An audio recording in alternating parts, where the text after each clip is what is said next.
ನನ್ನನ್ನು ಕ್ಷಮಿಸಿದೆಯಾ? ಮಾತಿ ಏನಿದೆ?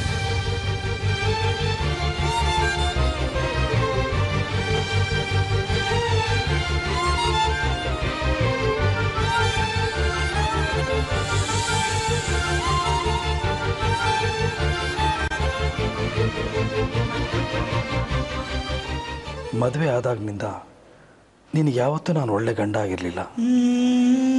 ಇನ್ನು ಮುಂದೆನಾದರೂ ನಿನಗೆ ಒಳ್ಳೆ ಗಂಡ, ನನ್ನ ಮಗನೇ ಒಳ್ಳೆ ಅಪ್ಪನಾಗೋಕ್ಕೆ ಪ್ರಯತ್ನ ಪಡಬೇಕು ಅಂತ ಇಲ್ಲಿಗೆ ಬಂದೆ. ಆದರೆ ಆ ಯೋಗ್ಯತೆ ನನಗಿಲ್ಲ ಅನ್ನೋದು ಮತ್ತೆ ಪ್ರೂವ್ ಆಗೋಯ್ತು. ನನಗೆ ನಿನ್ನ ಅಮ್ಮನ್ನ, ಮುಖ್ಯವಾಗಿ ಶ್ರೀನ ಬಿಟ್ಟು ಹೋಗೋಕ್ಕೆ ಇಷ್ಟ ಇಲ್ಲ ಮಾಲ್ತಿ. ಅದರ ಕಲ್ಪನೆಯೂ ಮನಸ್ಸಿಗೆ ಹಿಂಸೆ ತರ್ತಿದೆ. ಆದರೆ ಹೊರಡಲೇಬೇಕು. ನನ್ನ ಸ್ವಯಂಕೃತ ಅಪರಾಧ ನನ್ನ ನೆಮ್ಮದಿನ ಬಲಿ ಕೇಳ್ತಿದೆ. ನಾಳೆ ನಾನು ಹೊರಟ್ಬಿಡ್ತೀನಿ ಮಾಲ್ತಿ. ನಿನ್ನ ಋಣ, ನನ್ನ ಈ ಮನೆ ಋಣ ಇದ್ದಿದ್ದು ಇಷ್ಟೇನೆ.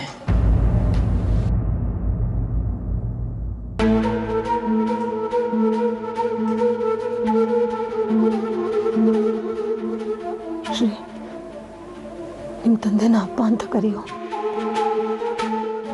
ಇಲ್ಲಾಂದ್ರೆ ಮನಸ್ಸಿಗೆ ಬೇಜಾರು ಮಾಡಿಕೊಂಡು ಅದೇ ಕೂರ್ಗಲ್ಲಿ ಮತ್ತೆ ಮನೆ ಬಿಟ್ಟು ಹೋಗ್ಬೋದು. ಅವ್ರು ಹಾಗೇನಾದರೂ ಹೊರಟೋಗ್ಬಿಟ್ರೆ ನಾನು ಮಾತ್ರ ಬದುಕಿರಲ್ಲ ಕಣೋ. ಅವ್ರು ನನ್ನ ತಂದೆ ಅಂತ ಒಪ್ಕೊಳ್ಳೋ ಶ್ರೀ. ಒಪ್ಕೊಳ್ತೀಯಲ್ವಾ?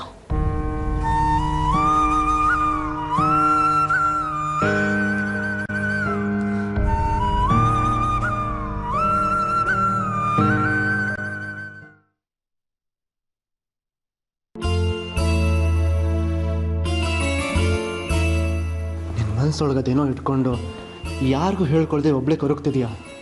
ಅದೇನೋ ಅಂತ ನನ್ನ ಹತ್ರ ಆದರೂ ಹೇಳ್ಕೋಬಾರ್ದಾ? ಹೇಳ್ಕೊಳ್ಳೋಂಥ ವಿಷಯ ಆಗಿದ್ರೆ ಯಾವತ್ತೂ ಹೇಳ್ತಾ ಇದ್ದೆ ಶ್ರೀ. ಅಂದರೆ ನನ್ನ ಹತ್ರನೂ ಗುಟ್ ಮಾಡೋವಂಥ ವಿಷಯನಾ? ಹೇಳಲ್ವಾ?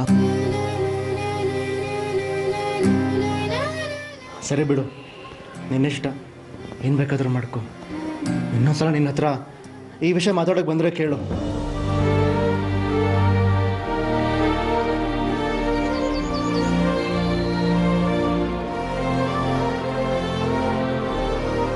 ಪ್ಲೀಸ್ ಶ್ರೀ, ಕೋಪ ಮಾಡ್ಕೋಬೇಡ. ಈಗಾಗಲೇ ತುಂಬ ನೊಂದಿದ್ದೀನಿ. ನಿನ್ನ ನೋವಿಗೆ ಕಾರಣ ಏನು ಅಂತಾನೆ ಜಾನು ನಾನು ಆಗ್ಲಿಂದ ಕೇಳ್ತಿರೋದು. ಅದೊಂದು ವಿಷಯ ಕೇಳಬೇಡ. ನಾನು ಏನಾದರೂ ಅದನ್ನು ಹೇಳಿಬಿಟ್ರೆ ಇದ್ದಿದ್ದು ಸಮಸ್ಯೆ ಆಗಿಬಿಡುತ್ತೆ. ನಿನಗೆ ಯಾರು ಹೇಳಬೇಕೋ ಅವರೇ ಹೇಳ್ತಾರೆ. ಯಾರು ಹೇಳಬೇಕು ಅವರೇ ಹೇಳ್ತಾರೆ ಅಂದರೆ ಯಾರ ಬಗ್ಗೆ ಹೇಳ್ತಿದ್ಯಾ ನೀನು? ನಾಳೆ ತನಕ ವೆಯ್ಟ್ ಮಾಡು, ನಿನಗೆ ಎಲ್ಲ ಗೊತ್ತಾಗುತ್ತೆ. ನಾಳೆ ಸಾಧ್ಯ ಇಲ್ಲ ಜಾನು. ನಾಳೆ ಅಮ್ಮ ಅಪ್ಪನ ಆ್ಯನಿವರ್ಸರಿ ಬಗ್ಗೆ ಮಾತಾಡಬೇಕು ಅಂತ ಹೇಳ್ತಿದ್ದೆ.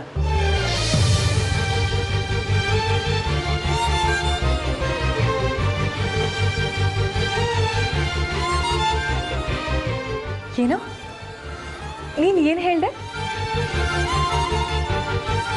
ಅಪ್ಪ ಅಮ್ಮನ ಆ್ಯನಿವರ್ಸರಿ ಅಂತ ಹೇಳಿದ್ಯಾ? ಅಂದರೆ ನಿನ್ನ ಮಾವನ ಒಪ್ಕೊಂಡ್ಯಾ? ಅವ್ರನ್ನ ಕ್ಷಮಿಸ್ಬಿಟ್ಯಾ ಶ್ರೀ?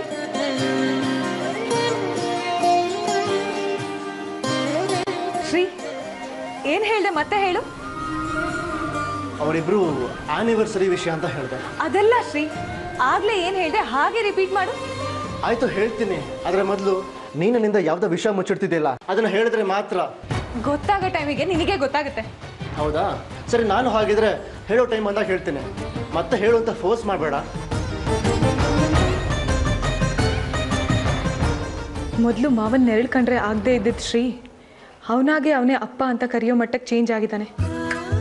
ಆದರೆ ನೀನು ನಿನ್ನ ಹೊಸ ನಾಟಕ ಶುರು ಮಾಡೋಕ್ಕೆ ಹೊರಟಿದ್ಯಾ? ನಾಳೆ ಮಧುಮಿತಾ ವಿಷಯ ಎಲ್ರಿಗೂ ಗೊತ್ತಾದರೆ ಶ್ರೀ ಮಾವನ ಸಿಕ್ಕಾಪಟ್ಟೆ ದ್ವೇಷಿಸೋಕೆ ಶುರು ಮಾಡ್ತಾನೆ. ಇವತ್ತು ಸಂತೋಷ ಕೊಟ್ಟು ಅದನ್ನು ನಾಳೆನೇ ಕಿತ್ಕೊಳ್ಳೋಕೆ ಹೊರಟಿದೆಯಲ್ಲ, ಇದು ನಿನಗೆ ನ್ಯಾಯ ಅನ್ಸುತ್ತಾ?